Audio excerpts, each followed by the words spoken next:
Hello hi guys, నేను mystery.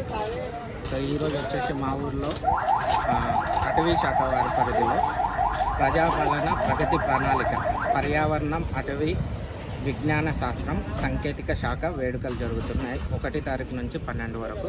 So అదే భాగంలో ఊళ్ళో వాళ్ళు ఒక చిన్న మాక్ డ్రిల్ కండక్ట్ చేశారు.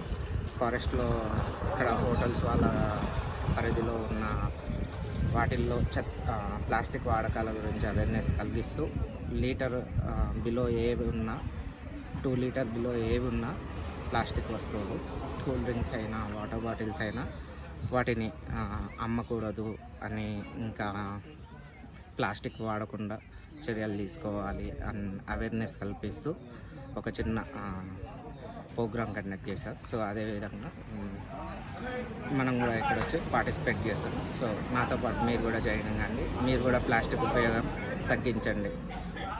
Save forest.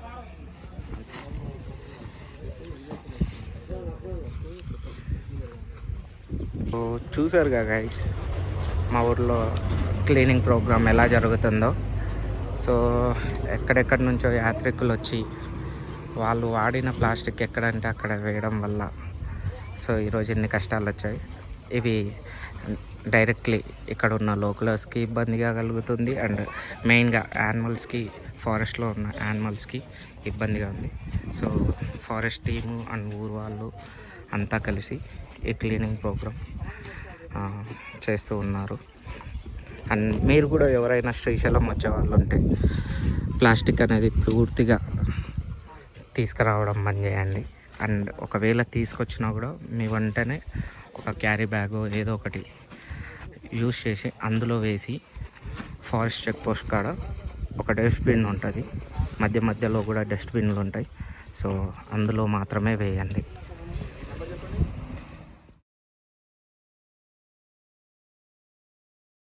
ప్రజాపాలన ప్రగతి ప్రణాళికలో భాగంగా వటవర్లపల్లి గ్రామంలో మొత్తం హైవే అంతటా కూడా సింగిల్ యూజ్ ప్లాస్టిక్స్ క్లీనింగు, మరియు దాదాపుగా 50 వరకు ఉన్నటువంటి హోటల్స్, చిన్న రెస్టారెంట్స్, వీటన్నిట్లలో వాళ్ళకి అవేర్నెస్ క్రియేట్ చేసి విధిగా వాళ్ళు ప్లాస్టిక్ని బ్యాన్ చేయాలని, తర్వాత లీటర్ బాటిల్స్, బీరు, వైన్ ఇటువంటివి ఏది కూడా, లిక్కర్స్ ఇవన్నీ కూడా వ్యాపారం ఇక్కడ ఇది చేయొద్దని చెప్పేసి, తర్వాత ఇక్కడ కూర్చోబెట్టి తాగడాలు ఇవన్నీ కూడా నిషిద్ధం చేయాలని చెప్పేసి ఇవ్వడమైంది.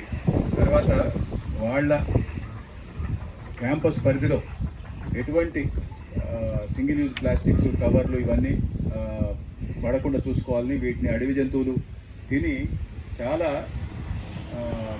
ఇబ్బందులు అవుతున్నాయి, వాటి యొక్క ఆరోగ్యానికి, తర్వాత ఎకాలజీకి చాలా ఇదవుతుంది. తర్వాత ఇక్కడ రాత్రిపూట 9 గంటల తర్వాత ఎటువంటి హోటల్స్ కానీ ఇవి కానీ నడవకూడదు, లైట్లు బంద్ చేయాలి. తర్వాత విపరీతమైన శబ్దాలు ఇవి కార్ల వాళ్ళు కానీ హోటల్స్ వాళ్ళు కానీ పెట్టకూడదు. ఇది కోర్ ఏరియాలో ఉన్నటువంటి ఒక గ్రామం, అమరాబాద్ టైగర్ రిజర్వ్లో కోర్ ఏరియాలో ఉన్నటువంటి ఒక చిన్న కుగ్రామం. ఓకే, దీంట్లో చాలా environmental and pollution control related ఇవి అమలు చేయాల్సి ఉంటుంది. అవి వీళ్ళందరూ కూడా దాన్ని వయలేట్ చేస్తున్నారు. దీని గురించి 2 నోటీసులు కూడా ఇవ్వడం జరిగింది. దీంట్లో స్పెషల్లీ వైల్డ్ లైఫ్ వార్డెన్ గారి అనుమతి లేకుండా ఎటువంటి ఎస్టాబ్లిష్మెంట్స్, పర్మనెంట్ ఎస్టాబ్లిష్మెంట్స్ ఇవన్నీ రావడం కూడా నిషిద్ధమని అందులో పేర్కొనడం జరిగింది. కాబట్టి అందరూ సహకరిస్తారని చెప్పి కోరుకుంటూ అటవీ శాఖ. Thank you. గవర్నమెంట్ ఒక కార్యక్రమం చేయమని అనౌన్స్ చేసింది. ఈ కార్యక్రమానికి వటవర్లపల్లి సెక్షన్కు స్పెషల్గా ఇచ్చేసినటువంటి ఎఫ్డిఓ అమరాబాద్ సారు, అలాగే ఎఫ్డిఓ ప్లైన్స్ గారు సారు, అలాగే FRO Amrabad and incharge Domalapeta సార్కి, అలాగే అమరాబాద్ స్టాఫ్కి, వాచర్లకు, నా స్టాఫ్కి, అలాగే ఫైర్ వాచర్లందరికీ ఈ కార్యక్రమం దిగ్విజయం చేసినందువలన అందరికీ పేరు పేరున ధన్యవాదాలు తెలుస్తూ ఈ కార్యక్రమాన్ని ఇంతటితో క్లోజ్ చేస్తాం. Thank you.